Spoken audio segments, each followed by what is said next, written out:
तो इस वीडियो में पाठ का नाम है एल्कोहल, फिनॉल एवं ईथर। जी हाँ बच्चों, एल्कोहल, फिनॉल एवं ईथर। इस चैप्टर के सभी इम्पॉर्टेंट बहुविकल्पी प्रश्न जो यूपी बोर्ड, यहाँ पर आपका यूपी बोर्ड लिखा जाएगा, UP board exam 2024 class 12th chemistry में इम्पॉर्टेंट हैं और जो बोर्ड एग्ज़ाम में पहले बहुत बार पूछे गए हैं वो सारे प्रश्न हम यहाँ पर लेकर आ गए हैं। जिसमें पहला प्रश्न बहुत बार पूछा गया है, परिशोधित स्पिरिट में एल्कोहल होता है।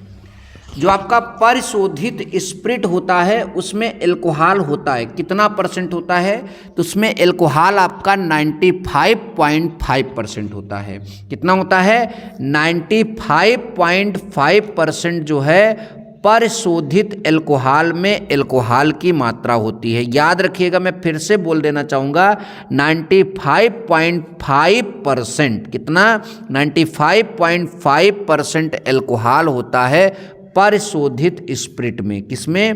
परिशोधित स्पिरिट में इतना एल्कोहल होता है। आप सभी लोग याद रखिएगा, हमेशा हमेशा हमेशा याद रखिएगा, 95% ये होता है। ठीक, कहीं कहीं 95.56 भी लिखा रहता है। अगला है, एल्कोहल के निर्जलीकरण के समय एल्कीन को H2SO4 से क्रिया कराते हैं तो प्रारंभिक चरण में क्या बनता है? एल्कोहल का जब निर्जलीकरण करते हैं तो उस समय एल्कीन को जो है H2SO4 से क्रिया कराते हैं तो प्रारंभिक चरण में हमारा वहाँ पर क्या बनेगा? कई ऑप्शन है। तो प्रारंभिक चरण में जो है आपका एल्कोहल का अणु जो है वो प्रोटोनन का मतलब है एल्कोहल का अणु प्रोटॉन ग्रहण करता है। H2SO4 से मिलने वाला प्रोटॉन जो है, देखिए एल्कोहल का निर्जलीकरण करेंगे, थोड़ा क्वेश्चन का लैंग्वेज अटपटा है। एल्कोहल का निर्जलीकरण करेंगे तो एल्कीन बनता है, आप सभी को मालूम है। तो जो एल्कीन आपकी यहाँ पर तैयार होगी, ईथर भी तैयार होता है और टेम्परेचर पर डिपेंड करता है। तो जो आपकी एल्कीन तैयार होगी उसमें H2SO4 से एल्कोहल क्रिया करेगा तो प्राथमिक चरण में क्या होता है कि एल्कोहल इस H2SO4 से निकलने वाले H+ को ग्रहण करता है, यानी एल्कोहल का प्रोटोनेशन होता है। तो यहाँ प्रोटोनन लिखा है तो प्रोटोनेशन होना चाहिए यहाँ पर, तो उसका प्रोटोनेशन होता है। नंबर नेक्स्ट है कि 1 डिग्री, 2 डिग्री और 3 डिग्री एल्कोहल में क्वथनांक का सही क्रम है। तो 1 डिग्री, 2 डिग्री, 3 डिग्री एल्कोहल में क्वथनांक के सही क्रम की बात करें तो पहला वाला होगा। 1 डिग्री एल्कोहल का क्वथनांक ज़्यादा होगा जैसे ही जैसे जो है शाखाकृत होने लगेंगे, मतलब कि उसी अणुभार मतलब उसी यौगिक का 2 डिग्री और 3 डिग्री एल्कोहल अगर आप बनाओगे तो उसमें शाखा बनने लगती है और शाखा बनने के कारण जो है उसका क्वथनांक घट जाता है। यानी 1 डिग्री एल्कोहल का क्वथनांक सबसे ज़्यादा होगा, उससे कम 2 डिग्री का होगा, उससे कम 3 डिग्री का क्वथनांक होगा। ये ध्यान दीजिए। ठीक, नंबर नेक्स्ट है कि लूकास अभिकर्मक के प्रयोग से क्या मतलब कि पहचाना जाता है? तो देखिए लूकास अभिकर्मक का जब प्रयोग करते हैं तो उससे हम पहचानते हैं एल्कोहल में विभेद, प्राथमिक एल्कोहल है कि द्वितीयक एल्कोहल है कि तृतीयक एल्कोहल है।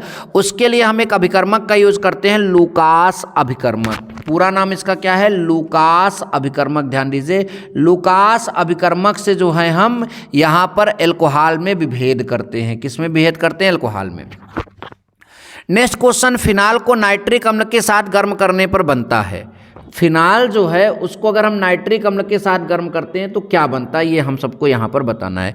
तो पिक्रिक अम्ल बनता है, हालांकि पिक्रिक लिखा होता है, पिक्रिक अम्ल बनता है। ठीक, जब नाइट्रिक अम्ल के साथ उसको गर्म करेंगे तो ट्राई मतलब कि 2,4,6 ट्राई नाइट्रोफिनाल बनता है और 2,4,6 ट्राई नाइट्रोफिनाल को ही हम लोग पिक्रिक अम्ल बोलते हैं। क्या बोलते हैं? पिक्रिक अम्ल।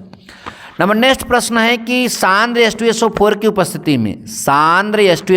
उपस्थिति में फिनाल को थैलिक एनहाइड्राइड के साथ गर्म करने पर बनता है। तो जब मतलब कि फिनाल को थैलिक एनहाइड्राइड के साथ गर्म करेंगे, फिनाल को थैलिक एनहाइड्राइड के साथ गर्म करेंगे तो आपका यहाँ पर से कौन सा मतलब की चीज़ बनेगा? तो फिनोप्थलीन बनता है। याद रखिएगा, फिनोप्थलीन बनता है। ठीक, फिनाल का सांद्र SNO3 और सांद्र H2SO4 के मिश्रण द्वारा अधिक अवधि तक नाइट्रीकरण करने पर प्राप्त होता है। तो अधिक अवधि तक मतलब कि अगर आप नाइट्रीकरण करेंगे, ज़्यादा समय तक उसका नाइट्रीकरण करेंगे तो आपको यहाँ पर क्या मिलेगा? पिक्रिक अम्ल। वही चीज़ जो है जो ऊपर आपने देखा इसमें पिक्रिक अम्ल मिलेगा, ये ध्यान दीजिएगा। ठीक, नंबर नेक्स्ट आपका है कि एसिटिक अम्ल की क्रिया डाईएजोमेथेन से कराने पर बनने वाला यौगिक। एस्टिक अम्ल की क्रिया जो है डाईएजो जो है आपका मेथेन से अगर हम कराते हैं तो उससे बनने वाला यौगिक हमारा क्या होगा, मेथिल एसीटेट। क्या, मेथिल एसीटेट आपका वहाँ पर बन जाएगा।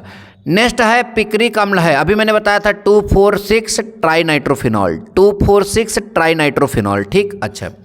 नेक्स्ट है आपका ईथर होते हैं। ईथर क्या होते हैं, उदासीन, क्षारीय, अम्लीय, उभयधर्मी। तो आपको यहाँ पर बताना है कि ईथर क्या होते हैं। तो इस प्रश्न का सही जवाब होगा क्षारीय, क्योंकि ईथर में ऑक्सीजन के पास लोन पेयर होता है, जिसके पास लोन पेयर होता है वो क्षारीय गुण दिखाते हैं। अगला ईथर, डाईएथिल ईथर विलेय है। तो डाईएथिल ईथर किस में विलेय है ये हमको बताना है। तो डाईएथिल ईथर जो है आपका तनु HCl में जो है वो क्या हो जाएगा, विलेय हो जाएगा।